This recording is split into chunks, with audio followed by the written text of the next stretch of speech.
15년 전에 3년 동안 우리 대전 새벽교회를 부목사로 섬겼습니다. 지금은 보령에서 개척을 해서 15년 이렇게 개척교회를 섬기고 있습니다. 저를 아시는 분도 있고 모르시는 분도 있지만 오늘 예배 가운데 또 말씀 가운데 큰 은혜 있으시기를 바라겠습니다. 오늘 설교의 제목은 하나님의 사랑이 이렇게 나타나셨다라는 말씀입니다. 사랑하는 여러분,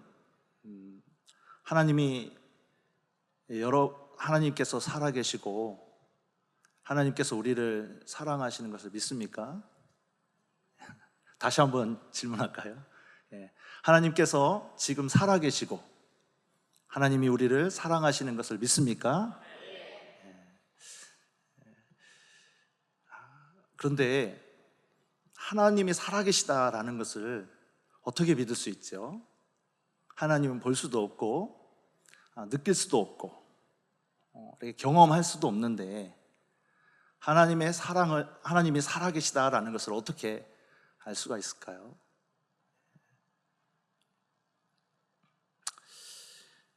부끄럽지만 제 이야기를 조금 나누도록 하겠습니다. 저는 모태신앙으로 이렇게 성장했고요. 하나님이 살아계시다라는 것을 그냥 믿어버렸어요. 하나님이 어딘가는 분명히 계실 것이다 라고 그냥 믿었습니다. 근데 잘 안 믿어지더라고요. 아무리 기도해도 응답이 없고 저는 하나님을 정말 경험을 하지 못했어요. 그냥 하나님이 어디쯤에 있을 것이다 라고 생각을 했어요. 하나님이 또 그렇다고 없다고는 또 생각이 안 들었어요. 어렸을 때부터 하나님이 살아계시다라고 계속 반복적으로 들었기 때문입니다. 그러던 어느 날 제가 하나님을 인격적으로 경험한 그런 일이 한 번 있었습니다. 제가 신학교에 다녔을 때인데 신학생들이 다 어렵죠. 그래서 저도 이제 물질 훈련을 하나님이 이제 훈련시키시기 위해서 경제적으로 참 어려웠습니다. 그래서 김을 이렇게 한 토를 사서 쌀 한 포대를 사고 한 달 동안 김하고 밥하고 김치하고 이렇게 먹은 적이 있습니다.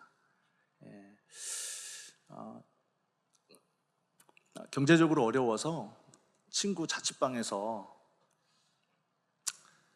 같이 이렇게 얹혀서 살았었는데 어느 날은 너무 순대가 먹고 싶은 거예요. 그래서 하나님, 정말 순대가 먹고 싶어요. 그냥 속으로 그렇게 했어요. 그런데 제 친구가 퇴근하면서 검은 봉지에 순대를 사온 거예요. 제가 기도응답을 처음 받은 거예요. 제가 제 친구는 그렇게 순대를 좋아하지도 않는데 네가 순대를 좋아할 것 같아서 먹고 싶을 것 같아서 사왔다는 거예요. 여러분, 음식이 얼마나 많아요? 근데 그 수많은 음식 중에서 순대를 사온 거죠. 저는 그때 순대를 먹으면서 막 눈물이 나는 거예요. 하나님이 살아계시구나. 내가 어렸을 때부터 그렇게 지식적으로 교리적으로만 알고 있었던 그 하나님이 지금 살아계시는구나. 내 기도에 응답하셨구나. 여러분들이 볼 때는 뭐 순대 하나 이렇게 응답 받았다고 뭐 큰 기도응답이라고 생각할지 모르지만 저에게 있어서는 정말 큰 사건이었어요. 제가 그때부터는 하나님이 분명히 살아계시고 날 사랑하시고 내 기도에 응답한다는 확신을 갖게 됐어요. 어떤 지식적이고 교리적인 그런 신앙에서 체험을 하는 체험 신앙이 된 거죠. 그 다음부터는 물질에 대해서 조금도 걱정을 하지 않았어요.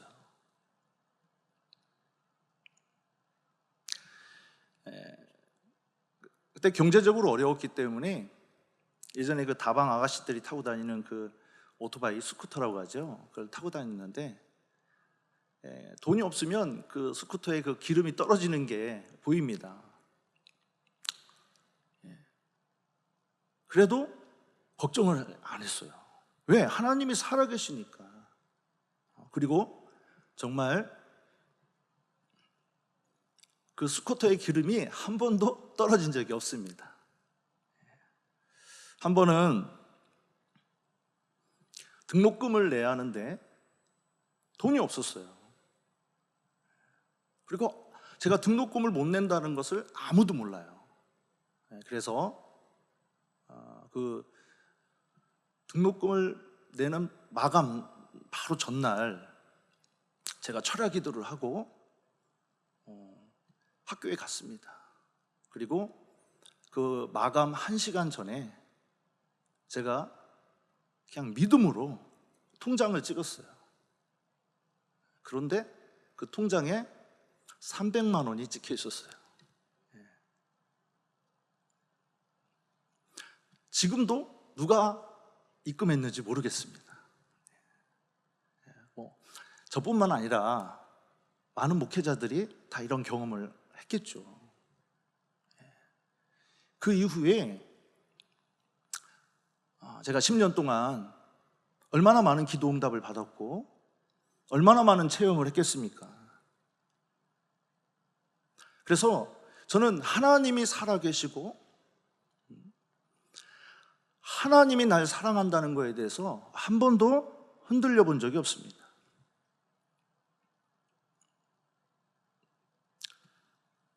그런데 저희 누님이 지금으로부터 20년 전에 암으로 돌아가셨어요. 저는 많은 체험을 했기 때문에 우리 누님을 하나님이 반드시 살려줄 것이라고 믿었어요.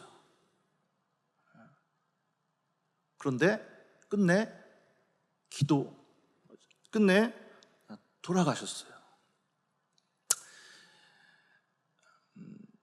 우리 부모님께서 기절하실까봐 화장터에서 제가 화장을 하고 우리 누님의 그 뼈를 뿌렸습니다. 그때 처음으로 그 뼈가루를 뿌리면서 하나님이 살아계실까?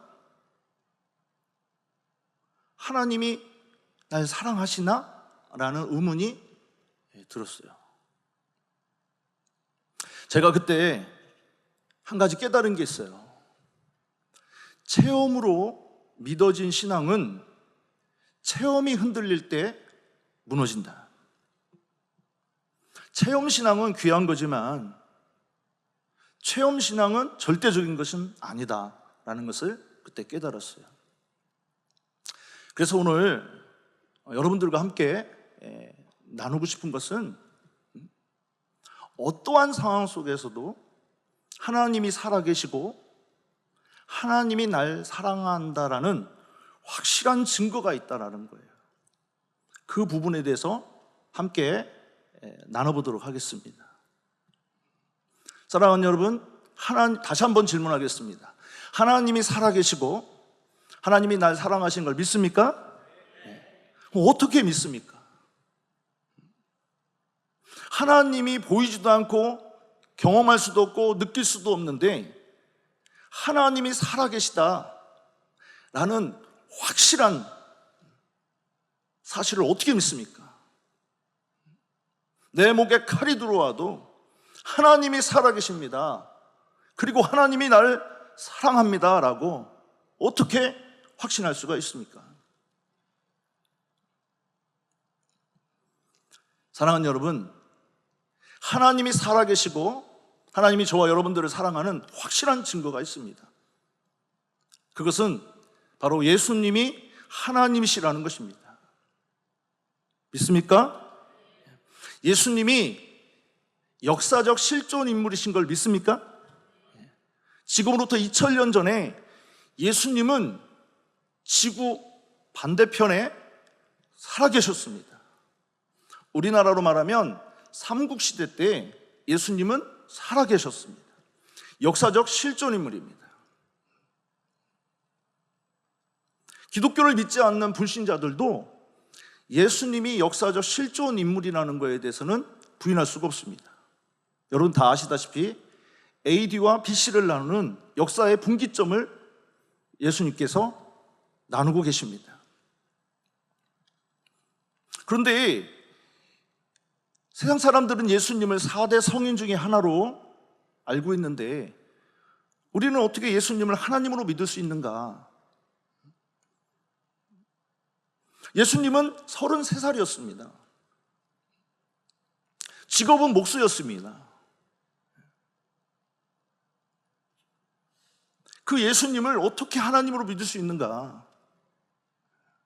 여러분, 예수님이 십자가에서 죽으시고 부활하신 것은 역사적 사실인 걸 믿습니까?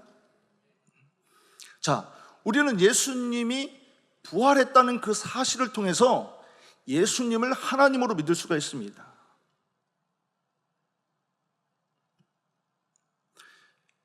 왜냐하면 모든 사람은 죽습니다. 로마서 5장 12절에 보면 한 사람으로 말미암아 죄가 들어왔고 죄로 말미암아 모든 사람에게 사망이 이르렀다라고 말씀했습니다. 이 세상의 모든 사람은 다 죽습니다. 그 유명했던 소크라테스도 죽었고 석가모니도 죽었고 공자도 죽었고 저와 여러분들도 반드시 죽습니다. 이 죄로 말미암아 반드시 죽습니다. 그런데 인류 역사상 예수님만 죽음을 이기시고 부활하셨습니다. 그래서 그 부활이라는 증거로 우리는 예수님을 하나님으로 믿을 수가 있습니다. 그래서 사도행전 17장 31절에 보면 그가 죽고 부활하심으로 모든 사람에게 믿을 만한 증거를 주셨다라고 말씀했습니다. 부활은 예수님을 하나님으로 믿을 수 있는 결정적 증거가 됩니다. 여러분, 나사로가 죽은 지 사흘 만에 살아났지요. 그러나 30년을 살고 다시 죽었습니다. 몇십 년 동안 살다가 다시 죽었습니다. 그것은 부활이라고 하는 것이 아니라 소생이라고 합니다. 여러분들 신문에서 보면 죽은 사람이 살아난 이야기 가끔씩 들어볼 수 있습니다. 근데 얼마 살다가 다시 죽습니다. 사람은 이 죄로 말미암아 절대로 죽음을 이길 수가 없습니다. 그런데 예수님은 이 죽음을 완전히 이기시고 지금 부활하셔서 하나님 보좌에서 우리의 예배를 받으시는 줄 믿습니다. 여러분, 사도 바울은 예수님을 그냥 4대 성인 중에 하나, 랍비, 선지자 중에 하나, 이 정도로밖에 믿지를 않았습니다. 신성 모독자 이렇게 믿었습니다. 그래서 사도 바울은 십자가를 바라보면서 아무 느낌도 없었습니다. 그리고 예수님을 하나님이라고 말하는 사람들을 핍박하고 감옥에 가두고 심지어는 죽이기까지 했습니다. 그런데 사도 바울이 부활하신 예수님을 만난 것입니다. 썩지 않고 영원한 몸, 신령한 몸으로 부활하신 그 예수님 앞에 서게 된 것입니다. 사도 바울은 그 부활이라는 증거로 예수님이 누군지를 알아버린 것입니다. 예수님은 하나님의 아들이신 것입니다. 여러분, 아들이라고 하면 우리는 좀 열등하다 이런 생각이 있지 않습니까? 유교적인 그런 생각을 갖고 있죠, 그죠? 근데 이스라엘은 그렇게 생각하지 않습니다. 이스라엘은 아버지와 아들을 하나로 보고 있습니다. 우리 요한복음 10장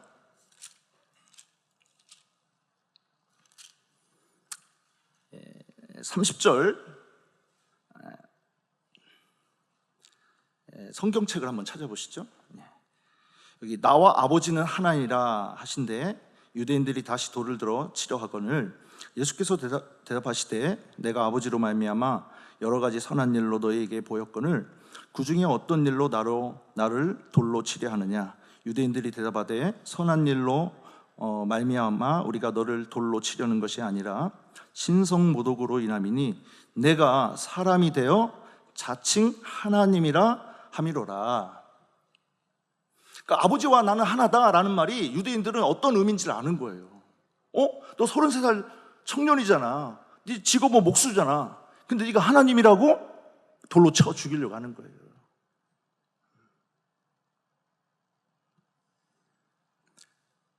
여러분, 예수님의 친동생 야고보가 우리 형 미쳤다고 했어요. 왜냐하면 내가 구약에서 예언된 메시아라고 하니까. 자기 친형을 하나님으로 인정한다는 건 어려운 거예요. 그러나 십자가에서 죽고 부활하신 그 부활의 증거를 통해서 야고보는 예수님, 자기 형을 하나님으로 인정한 줄 믿습니다.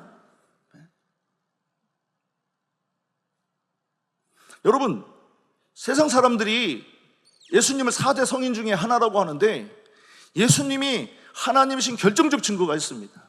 예수님이 부활하셨습니다. 저는 중국에 가서 공자의 무덤도 봤습니다. 석가모니의 무덤도 봤습니다. 여러분들 아시다시피 소크라테스도 악법도 법이다라고 죽었습니다. 여러분, 그분들이 훌륭한 사람일 수는 있지만 하나님은 아니에요. 예수님만 하나님이신 줄 믿습니까? 부활이라는 증거로 우리는 하나님을 예수님을 하나님으로 믿는 줄 믿습니까? 여러분, 예수님이 십자가에 죽고 부활한 것이 역사적 사실이라고요. 그럼 부활이라는 증거로 우리 예수님이 하나님이신 것이 확증되는 순간에 하나님이 계시는구나, 하나님이 살아계시는 거를 예수님이 하나님이라는 믿음을 가지고 확신할 수가 있는 거예요. 아멘? 어떤 기도응답이나 어떤 체험을 하지 않아도 예수님이 역사적 실존 인물이고 예수님이 십자가에 죽으시고 부활한 것이 사실이라면 예수님이 하나님이신 거예요. 예수님이 하나님이라는 건 대단한 거예요. 하나님이 사람이 돼서 역사 속에 들어왔다는 거예요. 아멘? 예수님이 하나님이라는 사실은 하나님과 근본 본체이시고 동등하신 분이 자기를 비워 종의 형체를 가지사 사람이 되신 거예요. 그래서 십자가에 죽으신 거예요. 이것을 통해서 하나님이 살아계시다, 그리고 날 사랑하신다라는 것을 확증할 수가 있습니다. 아멘? 이렇게 해서 하나님이 지금 살아계시고 하나님이 날 사랑하신다는 것을 확증할 수가 있는 것입니다.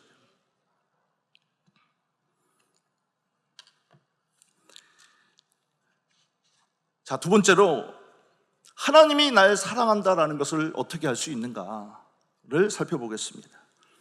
우리 요한일서 4장 9절의 말씀 다 같이 한번 보겠습니다. 요한일서 4장 9절 다 같이 읽습니다. 시작. 하나님의 사랑이 우리에게 이렇게 나타난 바 되었으니 하나님이 자기의 독생자를 세상에 보내심은 그로 말미암아 우리를 살리려 하심이라. 여러분, 하나님이 살아계신 것은 확신했는데 하나님이 날 사랑한다라는 것을 어떻게 확증할 수 있는가? 오늘 본문에 하나님의 사랑이 우리에게 이렇게 나타난 바 되었다라고 말씀하고 있습니다. 그러면 하나님의 사랑이 우리에게 어떻게 나타났는가? 그 다음을 보시죠.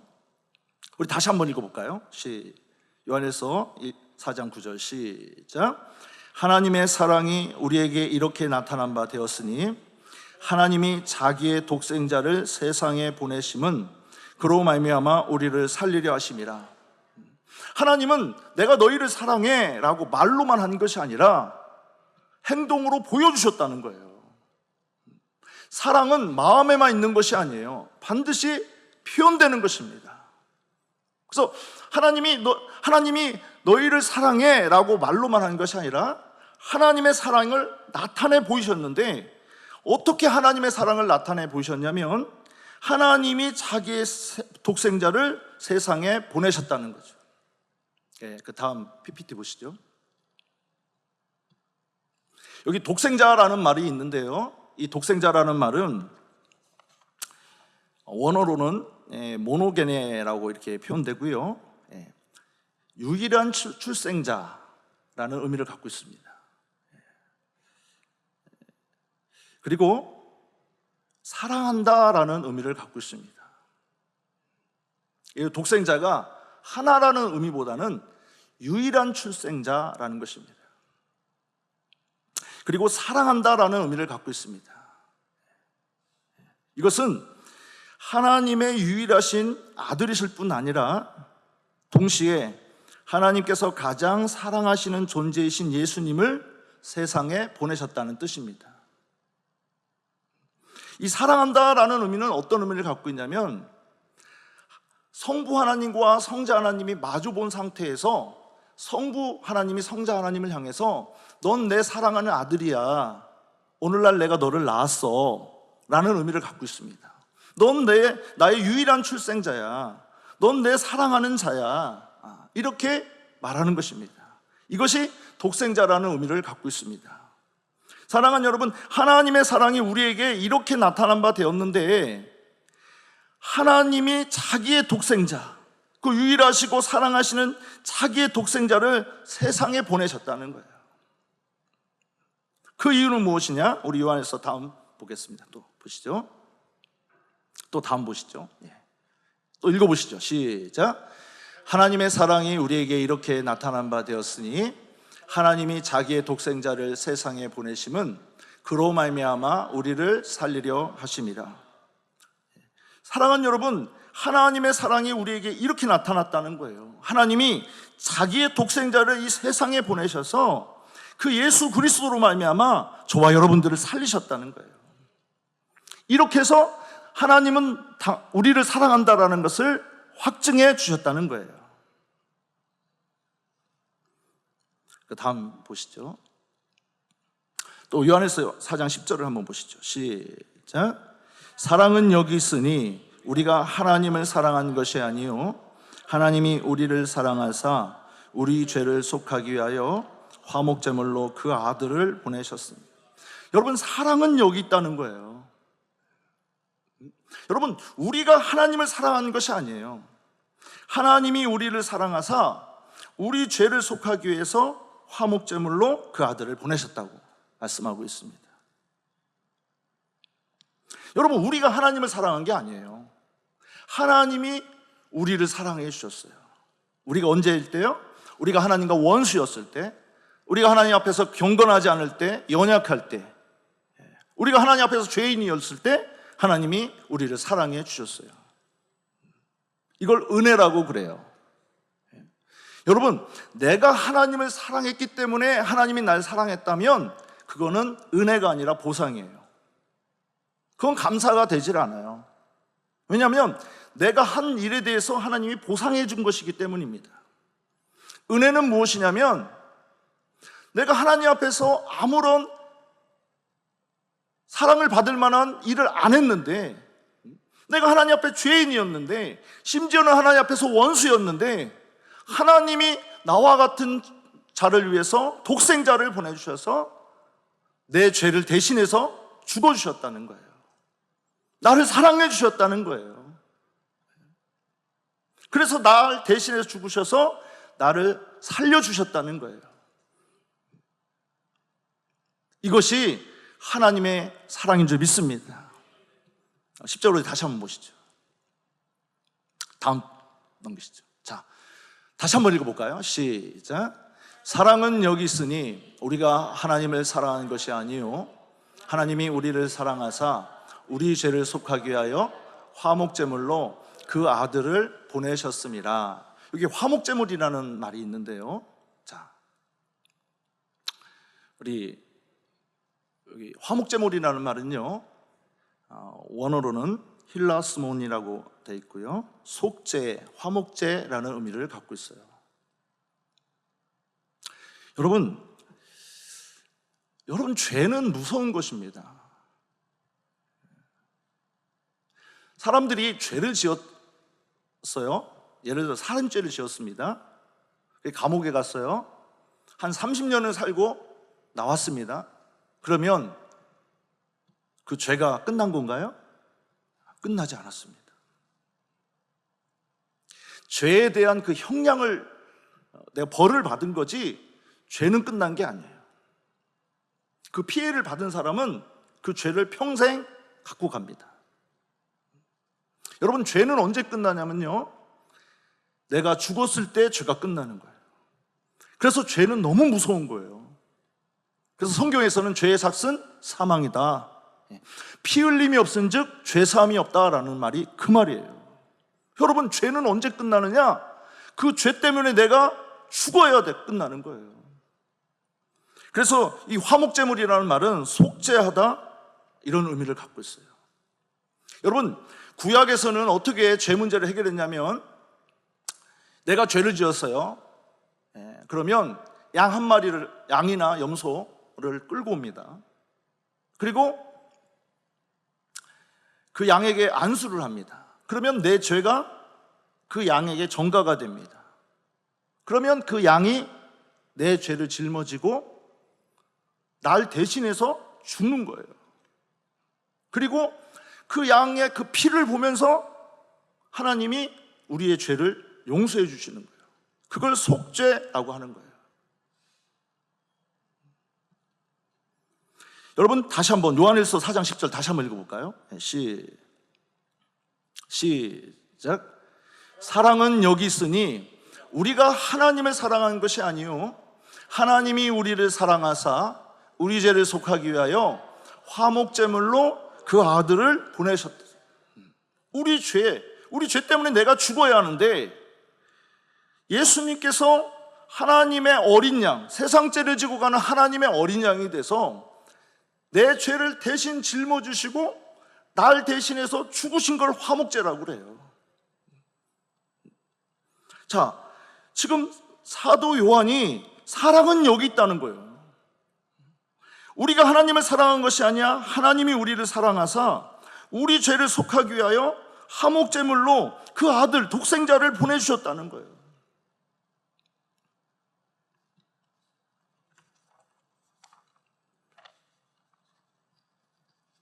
여러분, 사랑은 여기 있다는 거예요. 하나님이 여러분들을 사랑하시고, 여러분들을 사랑하신, 하나님이 살아계시고 여러분들을 사랑하신 걸 믿습니까? 하나님이 여러분들을 사랑하시는 걸 어떻게 확증할 수 있습니까? 사도 요한이 사랑은 여기 있다고 말했습니다.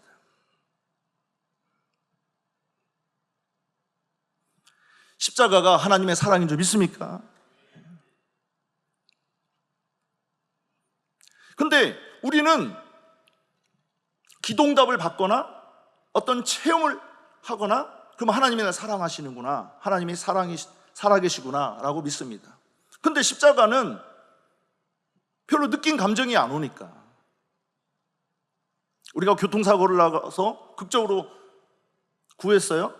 그러면 하나님이 살아계시고 하나님이 날 사랑하시는구나 라를 알 수 있죠. 왜? 느낀 감정이 오니까요. 근데 십자가는 느낀 감정이 없어요. 그죠? 기도응답이 없으면 하나님이 살아계시는 것 같지 않고, 어떤 체험이 없으면 하나님이 날 사랑하지 않는 것 같죠. 물론 그것도 하나님의 사랑입니다. 그러나 오늘 성경의 저자가 하는 말이잖아요. 특별히 요한복음을 쓴 성경의 저자, 요한 1서, 2서, 3서, 그리고 특별히 요한계시록을 쓴 성경의 저자가 사랑은 여기 있다는 거예요. 이 죄 때문에 내가 죽어야 하는데 하나님이 사람으로 오셔서 내 죄를 짊어지고 나 대신 죽었다는 거예요. 그래서 날 살리셨다는 거예요. 이보다 더 큰 사랑은 없다는 거예요. 그래서 로마서 5장 8절에는 우리가 죄인 되었을 때 그리스도께서 죽으심으로 하나님께서 우리에게 대한 자기의 사랑을 확증했다라고 말씀하고 있습니다. 사랑하는 여러분, 우리는 예수님의 십자가와 부활을 통해서 하나님이 살아계시고 하나님이 날 사랑한다라는 것을 확증할 수가 있습니다. 내 목에 칼이 들어와도, 내 인생 가운데 어떤 어려움이 와도 하나님이 살아계시고 하나님이 날 사랑한다는 것을 이렇게 확증할 수가 있습니다. 그래서 바울은 이 사실을 깨닫고 나서 내가 비천에 처할 줄도 알고 풍부에 처할 줄도 알고 내가 그리스도 안에서 일체의 비결을 배웠다라고 말씀하고 있습니다. 지금 사도 바울은 어떠한 어려움이 있었냐면 도살당할 양처럼 여김을 당했다는 거예요. 지금 사도 바울이 얼마나 극한 상황인지 도살당하기 직전에 어린 양과 같은 그런 상황이라는 거예요. 근데 사도 바울은 이렇게 고백합니다. 내가 도살당할 양처럼 여김을 당하고 있지만 나를 사랑하시는 이로 말미암아 내가 넉넉히 이기느니라. 하나님이 살아계십니다. 하나님이 여러분들을 사랑한 줄 믿습니다. 그래서 사도 바울은 내가 무명한 자 같지만 난 유명한 자고, 난 아무것도 없는 것 같지만 난 다 가진 자. 내가 사방에 우겨쌈을 쌓여도 쌓이지 않고, 내가 답답한 일을 당해도 낙심하지 않고, 내가 핍박을 당해도 버림받지 않고, 내가 거꾸로 끓임을 당해도 망하지 않는 것은 이 질그릇 안에 살아계신 예수님이 함께 하시는 거죠. 그분이 나와 함께 하시면서 십자가에서 죽으시고 부활하신 그 살아계신 예수님이 나와 함께 하시고 나를 자신의 생명보다도 더 귀히 여기시는 거죠. 여러분, 그 피는 죽음이라는 의미도 있지만 삶이라는 의미도 있습니다. 그러니까 십자가는, 예수님의 그 피는 어떤 의미냐면 예수님이 자신의 목숨보다 여러분들을 더 사랑한다는 의미를 갖고 있어요. 난 너를 살릴 수 있다면 죽을 수도 있다는 의미예요. 내가 죽어서 널 살리겠다는 거예요. 여러분, 부모가 자식을 사랑해서 대신 죽는 경우 있잖아요. 그죠? 창조주가 여러분들을 사랑하신다는 거예요. 그래서 하나님이 자기 피로 사신 교회, 핏값 주고 샀다라는 의미가 이런 의미예요. 예수님이 살아계시고 예수님이 저와 여러분들을 사랑한 줄 믿습니다. 이 구약의 그 제사가 글로 돼 있기 때문에 구약을 읽어보시면 좀 어렵죠. 그래서 이것을 애니메이션으로 만든 게 있더라고요. 한번 보도록 하겠습니다.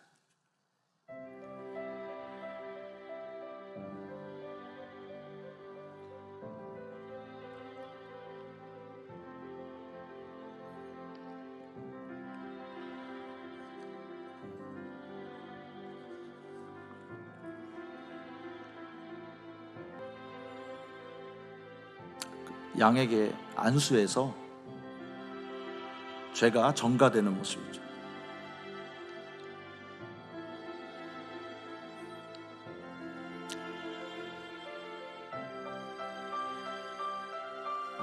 양이 내 죄를 짊어지고 죽는 모습입니다.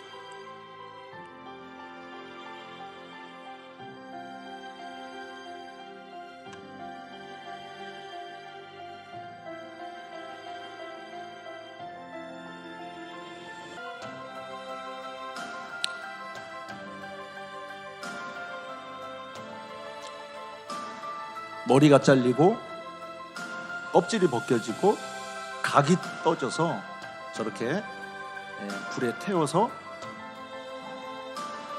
드리는 것을 번제라고 그래요. 자, 다음 영상 한번 보시죠. 저것을 신약의 개념으로 어떤 교회에서 실제 양을 가지고 이렇게 제사를 드리는 모습이 있더라고요. 그래서 제가 한번 동영상을 한번 만들어 봤습니다. 한번 보시죠.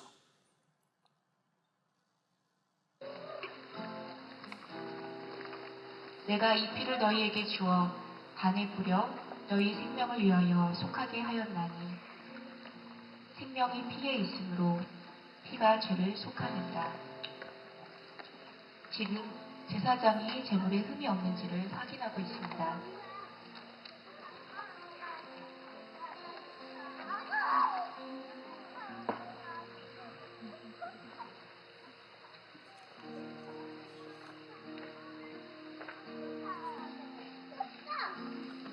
야훼 하나님, 우리가 주께 범죄하였나이다.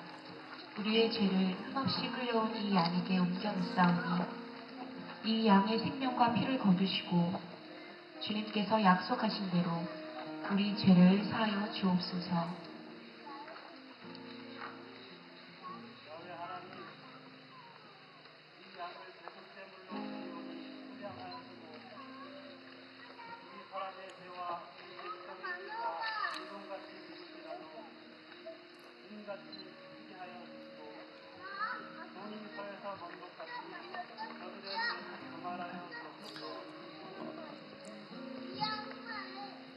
그가 곤욕을 당하여 괴로울 때에도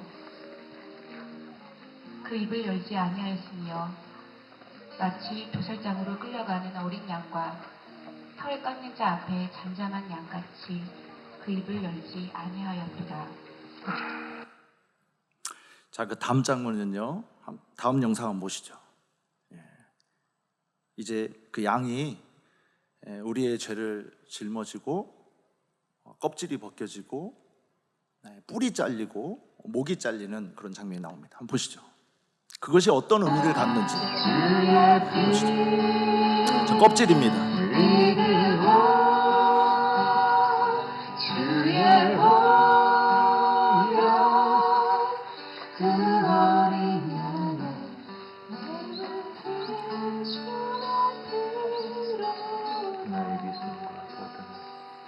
나의 교만과 자랑과 허영과 탐욕과 더럽고 추한 설갓을 다 벗겼나이다. 더러웠던 이 죄인의 때 묻은 모습을 벗겼나이다. 이 죄인이 이렇게 벗김을 당하여야 하는데 내 대신 이 어린 양이 이렇게 벗김을 당하였나이다. 이제는 양의 뿔을 자르고 머리를 자르고 기름을 제거합니다. 이것은 나의 교만과 오만으로 인하여 양의 뿔이 잘리움을 상징하고 아울러 성도가 자신의 교만의 뿔을 잘라버리는 것을 상징하기도 합니다.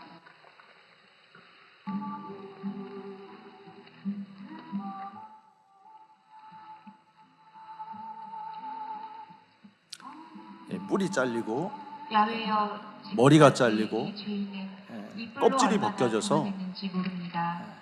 그리고 얼마나 각이 많은 떠져서 사람에게 그 양이 흠을 되며 사람의 죄를 짊어지고 상처를 주고 죽는 것입니다.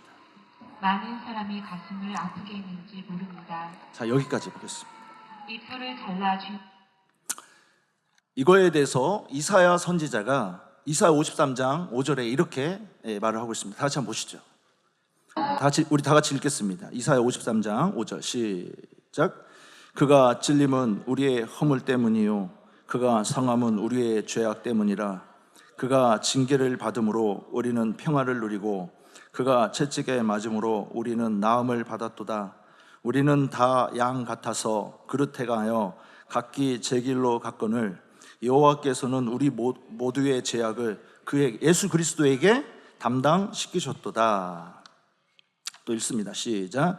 그가 곤욕을 당하여 괴로울 때에도 그의 입을 열지 아니하였으며 마치 도수장으로 끌려가는 어린 양과 털 깎는 자 앞에서 잠잠한 양같이 그의 입을 열지 아니하였도다. 그는 실로 우리의 질고를 지고 우리의 슬픔을 당하였거늘 우리는 생각하거늘 그는 징벌을 받아 하나님께 맞으며 고난을 당한다 하였노라.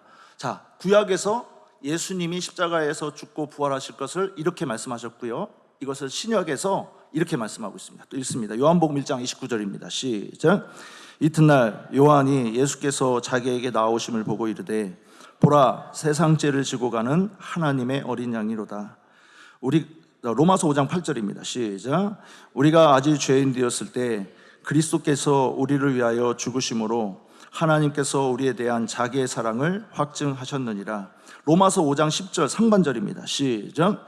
곧 우리가 원수 되었을 때 그의 아들의 죽으심으로 말미암아 하나님과 화목하게 되었은즉. 자, 고린도서 5장 14절 상반절, 15절 상반절 있습니다. 시작. 그리스도의 사랑이 우리를 강건하시는도다. 그가 모든 사람을 대신하여 죽으심은. 여기 보면 그가 모든 사람을 대신해서 죽었다 이렇게 했죠. 대신이라는 말이 참 중요한 거거든요. 여러분, 대신 죽었다라는 말이 어떤 의미인지 잘 안 와닿죠, 그죠? 자, 그래서 제가 이런 말씀 하나 드리고 싶습니다. 여러분, 이거 실제 있었던 일인데요. 6.25 때, 1.4.5태 때, 그러니까 1월 4일이니까 굉장히 추웠죠. 그래서 그때 1.4.5태 때 이렇게 북한군에 의해서 이렇게 남한으로 피신이 오는 거죠.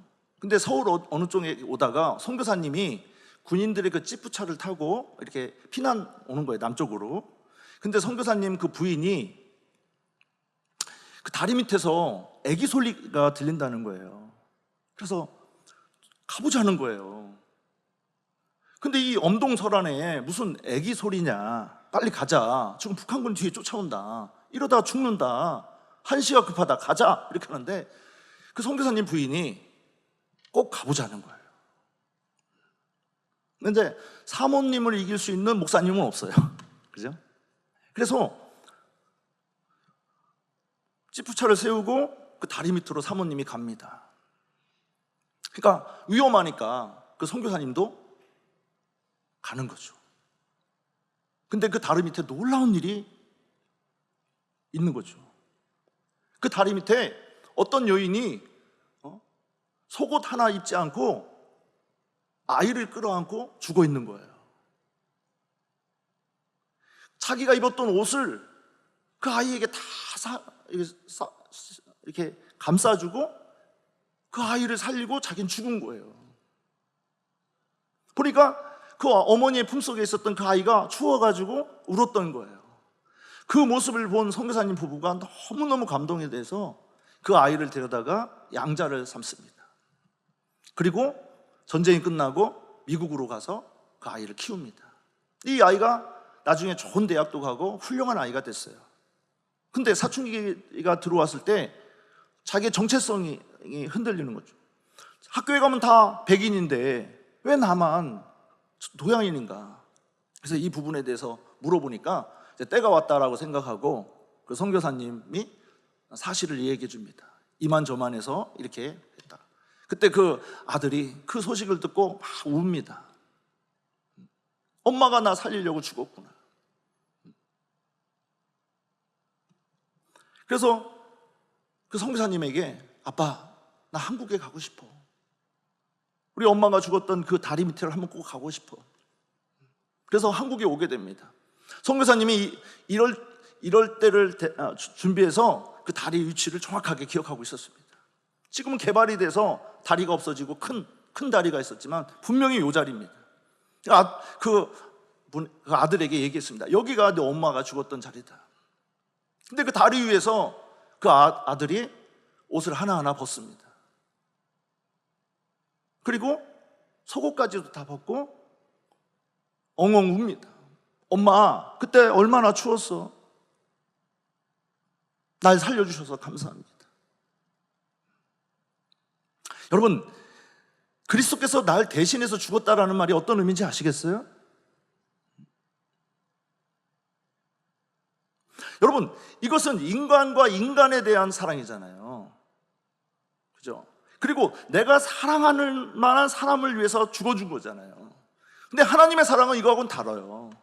여러분, 창조주가 날 대신해서 죽은 거라니까요. 사랑할 만한 존재가 아니라 내가 하나님과 원수이고 하나님 앞에 경건하지 않을 때 하나님이 날 대신해서 죽으셨다니까요. 이렇게 해서 하나님의 사랑이 나타난 거라니까요. 사랑하는 여러분, 오늘 본문에 하나님의 사랑이 이렇게 나타났다. 하나님이 하나밖에 없는 독생자를 이 땅에 보내주셔서 우리의 죄를 속하기 위해서 화목제물이 되셨다. 사랑은 여기 있다. 우리가 하나님을 사랑한 것이 아니라 하나님이 우리를 사랑하사 우리 죄를 속하기 위해서 그 아들을 화목제물로 주셨다. 여러분, 성경의 저자가 하나님의 사랑이 이렇게 나타났다고 분명히 말씀하는데 우리는 그런 사랑 말고요, 내 기도에 응답해 주세요, 어떤 특별한 체험을 주세요, 그러면 하나님이 살아계시고 날 사랑한다는 것을 믿겠습니다. 하나님, 나는 십자가의 그 사랑이 느껴지지가 않습니다, 이렇게 하고 있는 거예요. 사랑은 여러분, 이보다 더 큰 사랑은 없는 줄 믿습니까? 여러분, 창조주가 사람이 돼서 화목제물이 되었다, 이거보단 더 큰 사랑은 없습니다. 오늘 사랑의 사도, 사랑의 원자탄이라고 하는 요한일서의 저자 요한이 하나님의 사랑이 우리에게 이렇게 나타났다, 이렇게 말씀하고 있습니다. 여러분, 하나님의 사랑이 우리에게 이렇게 나타난 줄 믿습니다. 예수님이 살아계시고 예수님이 저와 여러분들을 위해서 사랑하신 줄 믿습니다. 여러분, 제가 마지막으로, 제가 이제 목회를 이제 개척을 한 15년 해보니까요, 정말 힘들더라고요. 인도에 코끼리가 있었는데 앉아가지고 일어나질 않는 거예요. 뭐 때려도 안 일어나고. 근데 어떤 한국 사람이 코끼리 귀에다가 너 안 일어나면 한국에서 개척교회 시킨다, 그랬더니 벌떡 일어나더라는 거예요. 예, 개척교회가 쉽지 않더라고요. 예. 여러분, 개척교회 하면서 제가 제일 힘들었던 건 뭐냐면, 물론 다 마찬가지겠지만 이 개척교회는 정말 어려운 분들, 마음이 힘들고 어렵고 정말 인생의 밑바닥에 있는 분들이 오십니다. 그래서 정말 힘들어요. 저처럼 착한 사람을 힘들게 많이 했어요. 근데 그 사람을 사랑을 해야 하는데 사랑이 잘 안 되더라고요. 너무너무 힘들게 하고 교회를 나가면서 나가서도 저를 너무너무 힘들게 하더라고요.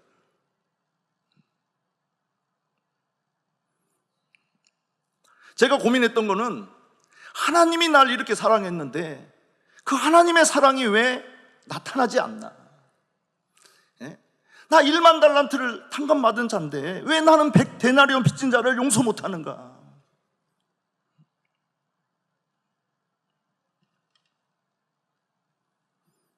난 이 부분이 너무너무 고민이 됐어요. 근데 저는 어떤 생각을 했냐면, 복음은 됐고 내가 어떤 인격적으로 부족하고 내가 좀 성격이 그렇고 내가 어떤 성화의 과정이고 그래서 사랑이 안 되는 거야, 난 이렇게 생각을 했어요. 그리고 그 사랑은 손양호 목사님처럼 어떤 굉장한 경지에 이르는 사람만 할 수 있는 그런 거라고 생각을 했어요.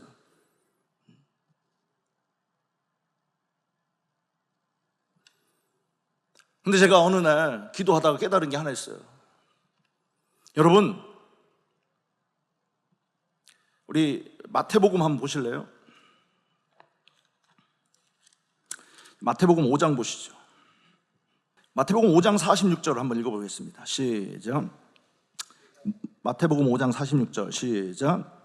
너희가 너희를 사랑하는 자를 사랑하면 무슨 상이 있으리요? 세리도 이같이 아니하느냐? 여러분, 주고받는 사랑, 나를 사랑하니까 나도 사랑하고, 이거는 세리도 할 수 있는 거라는 거예요. 여러분, 예수님께서 왜 이 세리를 여기에 등장시켰을까요? 여러분, 세리는 윤리적으로 도덕적으로 가장 밑바닥에 있는 사람을 말하는 거예요. 여러분, 나를 사랑해주는 사람 사랑하는 거는 세리도 할 수 있다는 얘기는 아무나 다 할 수 있다는 거예요. 여러분, 우리는 날 사랑해주는 사람 사랑합니다. 근데 이게 무서운 건 뭐냐면, 날 사랑해주는 사람은 사랑할 수 있지만 날 미워하는 사람은 나는 100배로 갚아주는 게 우리 인간이에요. 이게 무서운 거예요, 주고받는 사랑은. 근데 하나님이 우리에게 요구하는 사랑은 어떤 사랑인가? 우리 마태복음 5장 보시죠. 마태복음 5장 43절 45절 한번 읽어보겠습니다. 시작. 또 내 이웃을 사랑하고 내 원수를 미워하라 하였다는 것을 너희가 들었으나 나는 너희에게 이르노니 너희 원수를 사랑하며 너희를 박해하는 자를 위하여 기도하라. 예수님께서 우리에게 말씀하시는 사랑은 원수를 사랑하라는 거예요. 도저히 사랑이 안 되는 사람을 사랑하라는 거예요. 예로 손양호 목사님이 자기 두 아들을 죽인 안재선 씨를 양아들로 삼고 용서해 주잖아요. 그런 사랑을 하라는 거예요. 세리도 할 수 있는 주고받는 사랑이 아니라 도저히 사랑이 안 될 네 힘으로는 도저히 사랑이 안 되는 그런 사람을 사랑하라는 거예요. 근데 여러분, 제가 경험한 바로는 저와 여러분들은 그런 사랑을 할 수 있는 실력이 없어요. 나를 사랑해주는 사람은 사랑할 수 있지만 도저히 사랑이 안 되는 그 사람을 사랑한다는 것은 불가능합니다. 그러면 이런 사랑을 어떻게 할 수 있느냐? 여러분, 우리가 원수 되었을 때 그리스도께서 죽어주셔서 하나님과 화목하게 된 걸 믿습니까? 네? 여러분, 하나님의 그 사랑이 우리 마음에 부음받아야 돼요. 그리스도의 사랑이 우리를 강권해야 돼요. 여러분, 우리가 사랑이 안 되는 것은 인격이 문제가 아니고 하나님의 그 사랑이 우리 마음에 부음받아야 돼요. 로마서 5장 5절에 하나님께서 우리에게 주신 성령으로 말미암아 하나님의 사랑이 우리 마음에 부음받았다. 오늘 이 시간에 하나님의 사랑이 여러분들 가운데, 우리 가운데 부음받기를 원합니다. 그리고 그 사랑으로 우리가 서로 사랑하는 자가 되기를 원합니다. 여러분, 사랑은 계명 중에 하나가 아니에요. 여러분, 사랑하면 율법의 완성을 이룬 거예요. 여러분, 로마서 우리 13장 보시죠. 로마서 13장 9절 8절에서 9절 있습니다. 시작. 피차 사랑의 빛 외에는 아무에게든지 아무 빛도 지지 말라. 남을 사랑하는 자는 율법을 다 이루었느니라. 간음하지 말라, 살인하지 말라, 도둑질하지 말라, 탐내지 말라 한 것과 그 외에 다른 계명이 있을지라도 그 이웃을 내 자신과 같이 사랑하라 하신 그 말씀 가운데 다 들었느니라. 여러분, 사랑하게 되면 율법을 다 이룬 거예요. 여기 9절에 보면 10계명을 말씀하시면서 여러분, 10계명 한마디로 딱 압축하면 하나님 사랑, 이웃 사랑이에요. 여러분, 정말 하나님의 사랑이 우리에게 부어지고, 여러분, 그 사랑으로 내 앞에 있는 용서 못하는 사람, 도저히 사랑이 안 되는 사람을 사랑하고 있습니까? 그러면 여러분, 율법을 완성한 사람이에요. 대단한 사람이에요. 여러분, 10계명은 10개의 기둥이 있습니다. 그 기둥에 한마디로 딱 하면 하나님 사랑, 이웃 사랑. 여러분, 사랑은 계명 중에 하나가 아니에요. 사랑은 율법의 완성입니다. 여러분, 우리 가운데 하나님의 그 놀라우신 사랑이 부어지고 우리가 그 사랑으로 서로 사랑한다면 우리 공동체는 놀라운 공동체가 되는 거예요. 여러분, 사도 바울이 예수의 죽음을 내 몸에 짊어지면 예수의 생명이 내 몸에 나타난다라고 말씀했습니다. 그것이 어떤 의미냐면, 예수님의 죽음을 짊어진다는 것이 어떤 의미냐면, 예수님이 이 원수와 같은, 마귀와 같은 이 세상 풍속을 쫓고 공중의 권세 잡은 자를 따르고 마음과 육체가 원하는 대로 해서 본질상 진노의 자녀였던 나 같은 죄를 날 대신해 죽었다는 거예요. 국률에 풍성하신 하나님께서 그 크신 사랑으로 위해서 허물과 죄로 죽었던 나를 살리셨다는 거예요. 사랑하는 여러분, 하나님의 사랑이 우리에게 이렇게 부음받았기 때문에 우리 삶 가운데 미운 사람 하나도 없어야 돼요. 여러분, 이것은 무슨 대단한 영성을 가진 것이 아니라 내가 어제 예수님을 믿고 예수님의 사랑이 내게 부어지고 하나님의 은혜가 내게 부어진다면 오늘부터 이 사랑은 시작되는 거예요. 이건 대단한 영성이 아니고 정상적인 그리스도인들이 하는 겁니다. 아멘? 우리에게 문제는 여러분, 이 복음이라는 것을 너무 쉽게 생각하는 거예요. 나는 복음은 됐다라고 하고 복음의 힘으로 하는 것이 아니라 내 힘으로 사랑하려고 하니까 사랑이 안 되는 거예요. 사랑하는 여러분, 사도 바울은 무슨 막 어려운 이야기를 한 게 아니에요. 하나님의 사랑이 우리에게 이렇게 나타났다. 하나님이 우리를 이렇게 사랑하였은즉 우리도 서로 사랑하는 것이 마땅하다. 이렇게 말씀한 것입니다. 이것이 복음인 것입니다. 그래서 복음을 한마디로 요약한 것은 요한 1서 3장 16절입니다. 그가 우리를 위하여 목숨을 버리셨으니 우리가 이로써 사랑을 알고 우리도 형제들을 위하여 목숨을 버리는 것이 마땅하니라.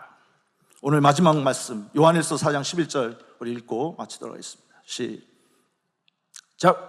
사랑하는 자들아, 하나님이 이같이 우리를 사랑하였은즉 우리가 서로 사랑하는 것이 마땅하도다. 여러분, 우리가 서로 사랑하는 거, 용서하는 거 마땅한 일인 줄 믿습니다. 우리 보령새벽교회, 우리 또 대전새벽교회, 이 하나님의 사랑이 부음받고 이 하나님의 사랑으로 서로 사랑할 때 놀라운 공동체가 될 줄 믿습니다.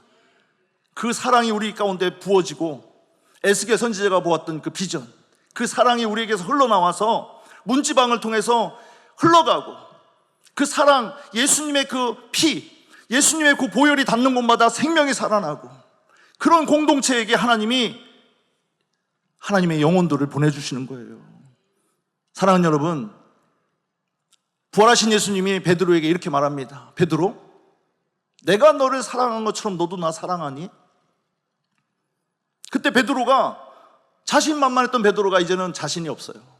하나님, 예수님, 내가 그때 십자가가 너무 무서웠어요. 너무 두려웠어요. 그래서 내가 예수님을 부인하고 저주하고 맹세했지만 내가 예수님을 사랑하는 거 나 이제 알아요.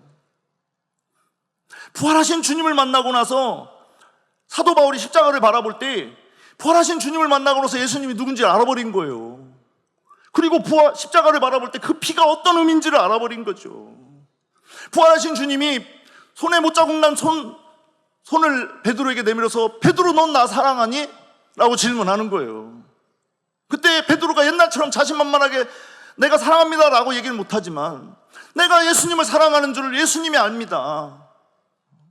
베드로 다시 한번 물어봅니다. 베드로, 내가 널 사랑한 것처럼 너 나 사랑하니? 그렇습니다. 내가 예수님을 사랑하는 거 주님이 압니다. 또 한 번 물어봅니다. 예수님, 정말 나 예수님을 사랑합니다. 그때 예수님이 이렇게 말씀하십니다. 내 양을 쳐라, 내 양을 먹여라. 사랑하는 여러분, 하나님은 천하보다 귀한 그 양을 누구에게 맡기냐면 그 하나님의 사랑이 부어진 사람, 그리고 그 하나님의 사랑이 흘러가는 사람, 그 사람에게 영혼을 맡기는 거예요. 여러분, 우리 대전새벽교회가 이 하나님의 사랑이 부어지고 이 사랑이 우리를 통해서 서로 나타나지면, 예수의 생명이 나타나지면 하나님이 이 대전새벽교회에 영혼을 보내주실 줄 믿습니다.